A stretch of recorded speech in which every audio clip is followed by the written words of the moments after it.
بسم الله الرحمن الرحيم. السلام عليكم ورحمة الله وبركاته. أهلا بيكم.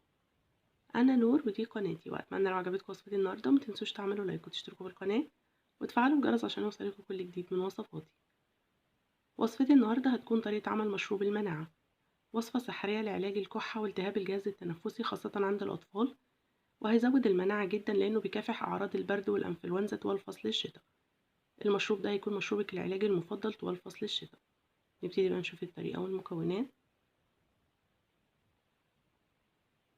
انا هحتاج لاوراق الغار، وده بيكون شكلها.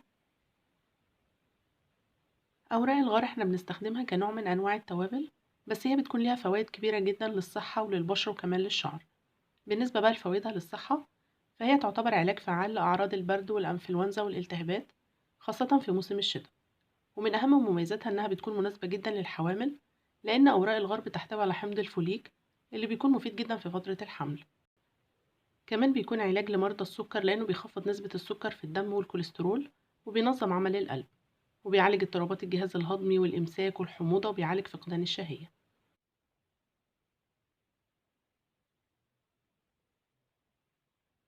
لعمل الوصفة بقى أنا هحتاج ل6 ورقات من أوراق الغار. أنا أخدت بقى كده 6 أوراق من أوراق الغار، وأول خطوة بقى هعملها إن أنا هغسلها في الأول عشان أتأكد من نظافتها. أنا غسلت كده أوراق الغار، وهضيف بقى عليها دلوقتي نص لتر من المية. النص لتر ده بيعادل كوبايتين كبار من المية. هبتدي بقى دلوقتي أضيف المية. بسم الله. دول كوبايتين كبار.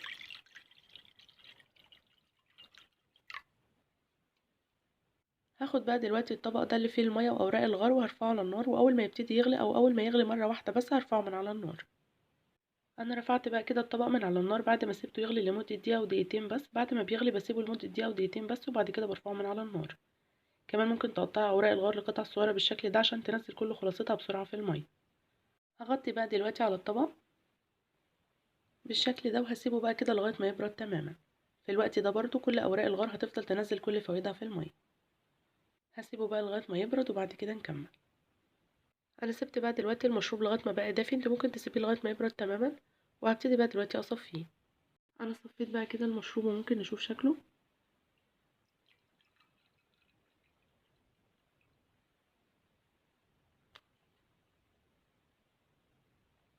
بعد بقى ما جهزت المشروب هبتدي بقى دلوقتي اضيف عليه عصير نص ليمونه، بعصرها في الاول وبعدين بصفيها، وبضيف عليه معلقه من العسل. طبعا الاضافات دي بضيفها عليه والمشروب يكون دافي او يكون بارد تماما، عشان لو ضفت عليه الاضافات دي وهو سخن هتضيع فوائد المكونات دي، فلازم يكون المشروب دافي او بارد. انا ضفت بقى كده على المشروب معلقه صغيره من العسل وعصير نص ليمونه، وهبتدي بقى اقلبه لغايه ما يدوب العسل تماما. بعد بقى ما بقلب المكونات دي كده خلاص المشروب بيكون جاهز. بعد بقى ما جهزت المشروب نيجي بقى لطريقة استخدامه. المشروب ده بيتشرب منه كوبايتين في اليوم، كوباية الصبح وكوباية بالليل قبل النوم. بس يفضل ان الكوباية اللي تتشرب الصبح تكون على معدة فاضية، والكوباية اللي تتشرب بالليل تكون قبل النوم بحوالي ساعتين او 3 ساعات. يبقى احنا بنشرب من المشروب ده كوبايتين في اليوم، كوباية الصبح وكوباية بالليل قبل النوم.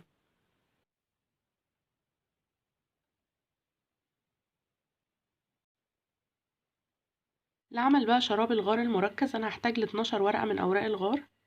انا اخدت بقى كده 12 ورقة من اوراق الغار، وهبتدي في الاول اغسلها عشان اتاكد من نظافتها. انا غسلت بقى كده اوراق الغار، وهضيف عليها دلوقتي نص لتر من المية. النص لتر ده بيعادل كوبايتين كبار من المية. هبتدي بقى دلوقتي اضيف المية كده على اوراق الغار. بسم الله.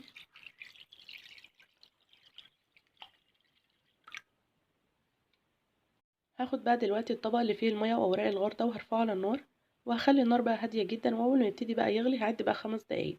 يعني بعد ما يغلي هسيبه 5 دقايق على النار، وبعد كده هطفي عليه النار عشان انا محتاجة ان المشروب ده يكون مركز. انا رفعت بقى كده الطبق من على النار بعد ما سيبته يغلي على نار هادية لمدة 5 دقايق. دلوقتي بقى هغطي عليه وهسيبه لغاية ما يبرد تماما. انا غطيت عليه بالشكل ده وهسيبه بقى لغايه ما يبرد. في الوقت ده برضو اوراق الغار هتفضل تنزل كل فوائدها في الميه. هسيبه لغايه ما يبرد وبعد كده نكمل.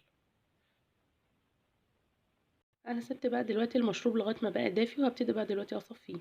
ممكن تسيبيه لغايه ما يبرد تماما، ممكن يكون بارد او دافي، المهم ان هو ما يكونش سخن. انا صفيت بقى كده المشروب، هبتدي بقى اضيفه في برطمان يكون نضيف. انا غسلته كويس جدا ونشفته، ويفضل كمان ان هو يكون معقم. هبتدي بقى كده اضيفه. بسم الله.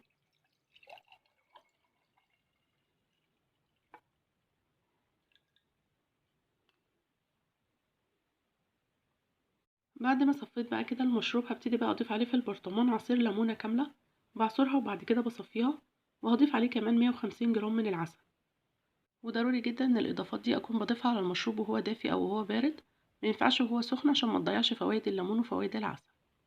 انا ضفت بقى على البرطمان 150 جرام من العسل، وهضيف كمان عصير ليمونة كاملة صفيتها كمان،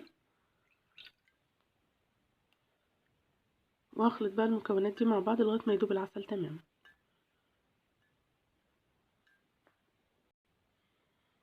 وده بيكون بقى الشكل النهائي للمشروب. هغطي بقى عليه دلوقتي البرطمان، وبحتفظ بقى بالبرطمان ده في التلاجة. نيجي بقى لطريقة استخدام المشروب ده بيكون مركز ولازم احتفظ بيه في التلاجة، وطبعا كل ما باخد الكمية اللي انا محتاجاها لازم ارجعه التلاجة تاني. الكمية بقى اللي بحتاجها خلال اليوم بتكون معلقتين او 3 معالق في اليوم، وبتتاخد على معدة تكون فاضية. كمان تقدري تديها للأطفال، بتكون مناسبة جدا وبتكون مفيدة جدا للأطفال. يبقى احنا هناخد من المشروب ده كل يوم معلقتين او 3 معالق كل يوم على معدة فاضية، ونرجعه تاني التلاجة. كمان نقدر نستخدمها للكبار وللصغيرين، يعني بيكون آمن جدا في الاستخدام للأطفال. وبكده نكون جهزنا مشروب الغار بطريقتين. زي ما احنا شايفين المشروب الأول بيكون خفيف عن المشروب اللي في البرطمان، لأن المشروب اللي في البرطمان ده بيكون مركز، فالمشروب الخفيف ده بنشرب منه كوبايتين خلال اليوم، لكن المشروب المركز ده بناخد منه معلقتين أو 3 معالق بس خلال اليوم. بالنسبة بقى للكبار فيقدروا يستخدموا المشروب الخفيف ده كوبايتين في اليوم، أو يستخدموا 3 معالق من المشروب المركز، لكن الأطفال هيستخدموا 3 معالق من المشروب المركز بس خلال اليوم.